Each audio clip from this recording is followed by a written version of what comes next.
आपके लिए नया वीडियो लेके आया हूँ। हमारा जो सीरीज चल रहा है ISS का 2022 पेपर 1, ठीक है, ये हमारा सीरीज चल रहा है।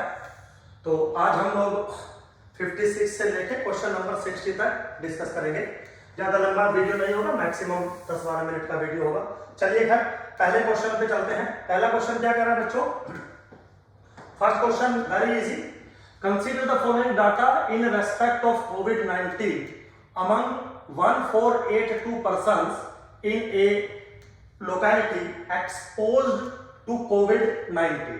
ठीक है, मींस हमारी जो लोकेलिटी है उसके अंदर जो टोटल पॉपुलेशन साइज है वो कितना है? 1482। ठीक है, चलिए उसमें से 368 कितने? 368 पर्सन वर अटैक्ड। तो इस पॉपुलेशन में से 368 जो है वो अटैक्ट हुए हैं। तो मान लो ए कोई एट्रीब्यूट है जिसको मैं रिप्रेजेंट करता हूं अटैक डिस्क। ठीक है, तो actually in the theory of attribute class frequency of A बराबर है 368, जो कि ये दिया हुआ है। फिर क्या है? अमंग 1482 persons 343 persons वर वैक्सीनेटेड। पूरी पॉपुलेशन में से इतने लोग जो है वो वैक्सीनेटेड थे। ठीक, तो मान लीजिए बी एट्रीब्यूट है आपका which represents the vaccination,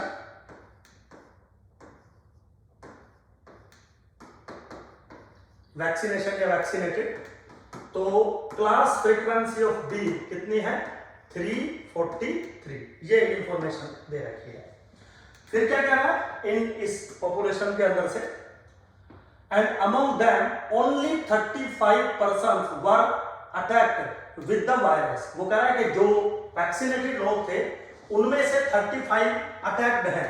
इसका मतलब एक्चुअली बच्चों ये है कि जो ए बी का जो क्लास फ्रीक्वेंसी है वो है 35, अगर आप गौर से समझे तो क्वेश्चन क्या है? Vaccination and attack. वैक्सीनेशन यानी कि बी एट्रीब्यूट, अटैक यानी कि ए एट्रीब्यूट आर पॉजिटिवली एसोसिएटेड और not.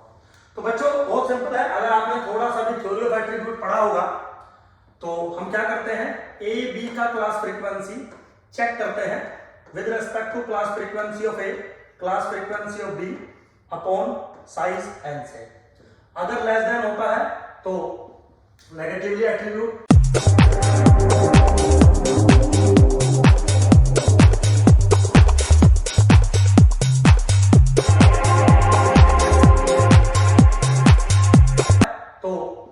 Negatively attribute, greater than होता है तो पॉजिटिवली एट्रीब्यूट, इक्वल 1 होता है तो नो एसोसिएशन। तो हम यहां पे जो चेक करने वाले हैं वो class frequency of A, class frequency of B by N हम चेक करने वाले हैं। क्लास फ्रीक्वेंसी है 368 into class frequency of B 343 divided by total population कितना है? 1482। आप इसको कैलकुलेट करोगे मेरे बच्चों 85.17 के अप्रोक्सीमेटली आ जाएगा। तो अगर आप गौर से देखें ये कंडीशन सेटिस्फाई हो रही है। क्या कंडीशन है? Class frequency of A B strictly less than, क्योंकि class frequency of A B 35 है ना, तो class frequency of A B strictly less than class frequency of A into class frequency of B divided by N. तो इसका मतलब जो attributes है वो नेगेटिवली एसोसिएटेड है। नेगेटिवली एसोसिएटेड दिया क्या है? Vaccination and attack are positively associated. इसका मतलब आंसर गलत है। ठीक, सेकंड क्या है? वैक्सीनेशन में be a preventive measure. Preventive measure मतलब ये ठीक जो वैक्सीनेशन किया है वो अच्छी बात है। तो बच्चों देखो ये हाइपोथेटिकल सिनेरियो है। अगर आप देखें इतने लोगों ने वैक्सीन लिया उसमें से 35 अटैक्ड हुए, मतलब लमसम 90% लोग सेवर्स हैं, 90% लोग कोविड से इफेक्टिव नहीं हुए। तो इसका मतलब जो वैक्सीनेशन है वो may be a preventive measure, ऐसा हम कह सकते हैं। तो second option is correct option मेरे बच्चों। तो क्या आंसर है finally? B answer is the final answer. ठीक है, तो बिल्कुल आसान क्वेश्चन था मेरे बच्चों, कोई ऐसा रॉकेट साइंस नहीं है। बस थोड़ा सा हो सकता है आपको ये डेफिनेशन ना पता हो या इस क्वेश्चन में थोड़ा सा कंफ्यूज हो जाओ, बिल्कुल पॉसिबल है ऐसी चीजें, नॉर्मल है ये चीजें बिल्कुल। चलिए खैर अगले क्वेश्चन पे चलते हैं बच्चों। नेक्स्ट क्वेश्चन क्या है, very simple, which one of the following is correct regarding non parametric. तो अगला जो क्वेश्चन है वो नॉन पैरामीट्रिक मेथड से रिलेटेड है, पढ़ा होगा आपने। क्या क्वेश्चन है, which of the following is correct regarding the non parametric method.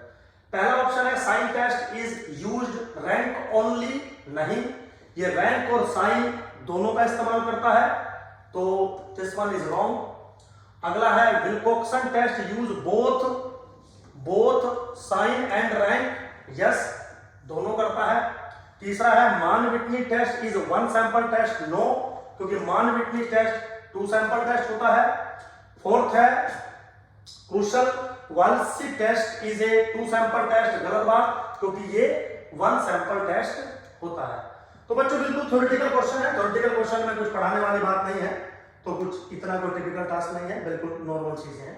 आगे चलते हैं, question number 58, suppose a person has 10 black balls, 10 black है, 8 रेड है, 5 ग्रीन है, 12 ऑरेंज है एंड 15 ब्लू बॉल्स हैं। The chi square value obtained after testing the null hypothesis that the colors of ball occur with equal frequency।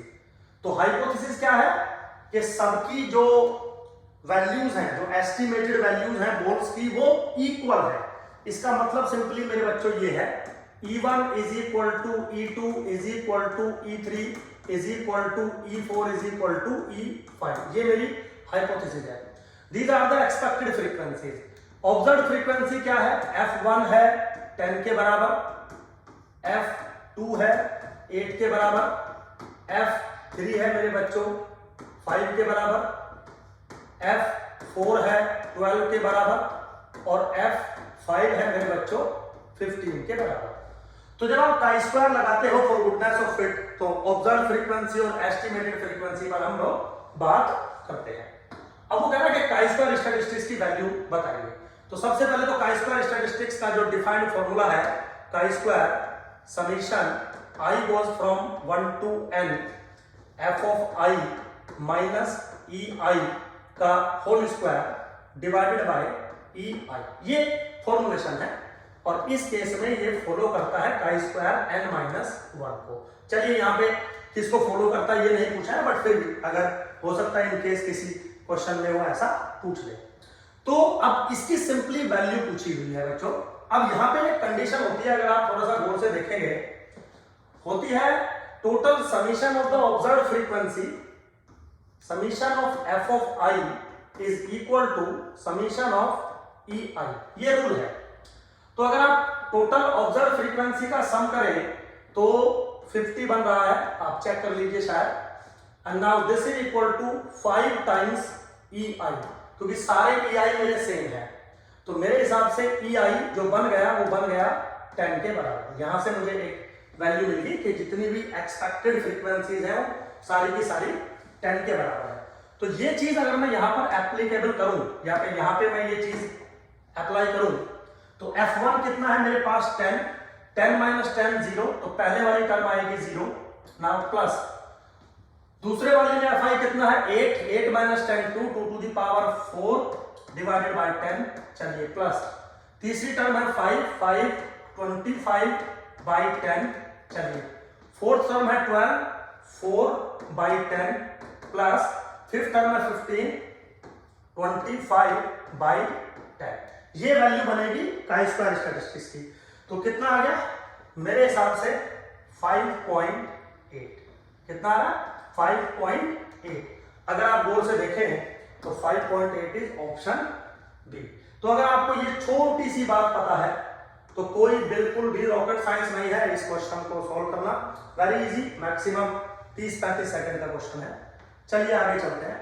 अगला क्या question है बच्चों, very simple, बिल्कुल क्या कह रहा है question, the 95% confidence interval, 95% confidence interval for population mean आपको बताना है if a random sample of size 100 is taken from normal population with mean mu and variance 25 and the sample mean is 5.96 is where z alpha by 2 is this one। तो चलो z लिखा है, इतना तो obviously पता होना चाहिए। तो कुछ इंफॉर्मेशन आपको दी गई है।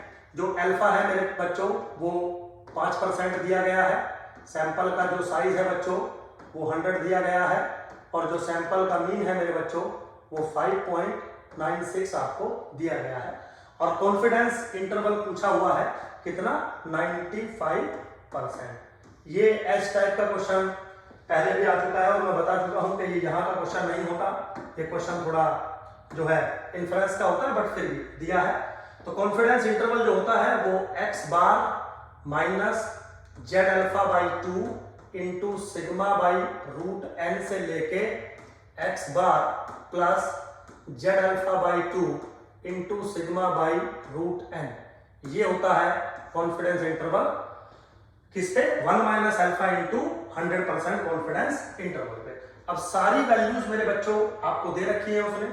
x बार कितना है 5.96 माइनस जेड कितना दिया है 1.96 इंटू सिग्मा किसके बराबर है, सिग्मा बराबर है 5 के डिवाइडेड बाय रूट n किसके बराबर है 10 के, and this is 5.96 plus 1.96 into 5 divided by 10। तो ये आपका कॉन्फिडेंस इंटरवल बन जाएगा। आप इसको सोल्व करोगे 4.98 से लेके 6.94, ये आपकी वैल्यू बनने वाली है। वेरी सिंपल, कोई ऐसा रॉकेट साइंस नहीं है, बहुत इजी है। चलिए खैर आगे चलते हैं बच्चों। अगला क्वेश्चन क्या है, अगेन वेरी इजी। क्या क्वेश्चन है, x has a uniform random variable, x has a uniform distribution 0 1, then PDF बताइए इस चीज का। बच्चों ये जो सवाल है डायरेक्ट आंसर है इसका, और आप देखेंगे यूपीएससी में या इन्फ्रेंस में स्पेशली इसका जो डायरेक्ट जो पीडीएफ है इसका रिलेशन का स्क्वायर के साथ भी है, इसका रिलेशन एक्सपोनेंशियल के साथ भी है, बहुत फेमस है और कई बार एग्जामों में आता है, बहुत अच्छे तरीके से आता है। तो थोड़ा सा देखिए इसको करेंगे कैसे। वैसे तो डायरेक्ट रिजल्ट है एक्सपोनेंशियल विद हाफ, ये इसका आंसर होता है, बट करेंगे कैसे। मान लीजिए y बराबर है आपका माइनस के 2 log x, ठीक है। तो सबसे पहले यह करते हैं dy बाय dx, क्योंकि this transformation is monotonically decreasing and differentiable, तो माइनस के 2 बाई x रिजल्ट आएगा। फिर एब्सोल्यूट वैल्यू निकालते हैं dy बाय dx की, तो वो किसके बराबर आएगी, वो बराबर आएगी 2 बाई x के, निकाल दिया। एक रूल है Jacobian theory, f of x is equal to mod of dy by dx into density function of y। ये बिल्कुल फेमस रूल है।